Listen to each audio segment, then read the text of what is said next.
אברהם מנהיג עולם בדרך משלו. עוזב את חיי ההייטק ואת ההזדמנות להמשיך ולהיות איש מחשבים מצליח, ועוקר את חייו מארצות הברית, ועובר לחיות בכפר זיתים שליד הכנרת. שם, ביחד עם אשתו אביבה, הוא מפתח עדר גדול, והם מגדלים את 11 ילדיהם. יש לי חופש, יש לי עצמאות, יש לי הרגשה של חיבור עם בורא עולם.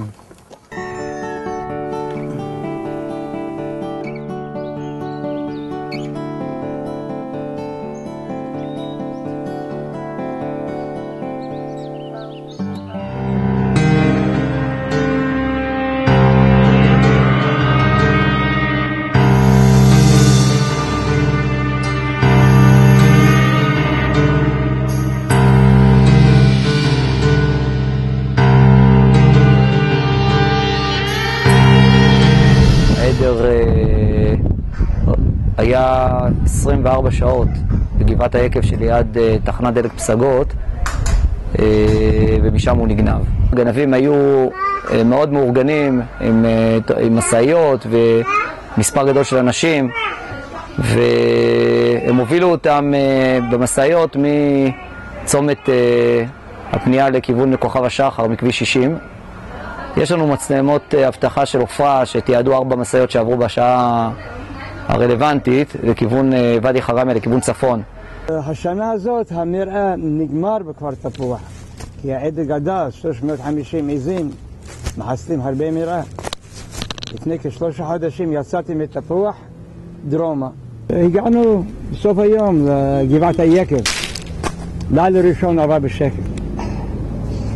והלילה השני, ליל יום שישי, פרשת ויירא.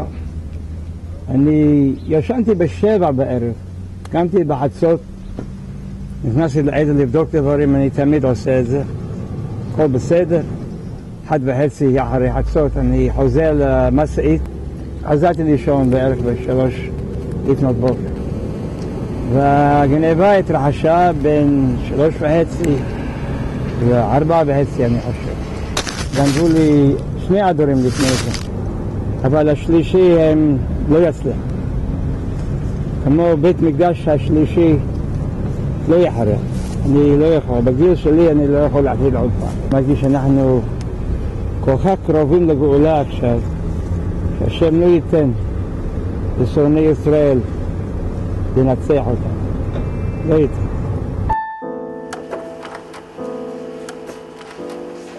יש אנשים שקונים עדורים ומביאים רועים לראות את הצאן, זה השקעה כספית. אצלי זה לא ככה, אני מחזיק עדר כי זה החיים שלי. רוצים לארגן אנשים שיצאו, החשבו על זה, לפני חיי שרה, לפני שבת, צריך תפילה, שיתפללו, מי שיכול להתפלל לכוון. אני אברהם בן שמואל, זה עדר של המשפחה, זה עדר של עם ישראל.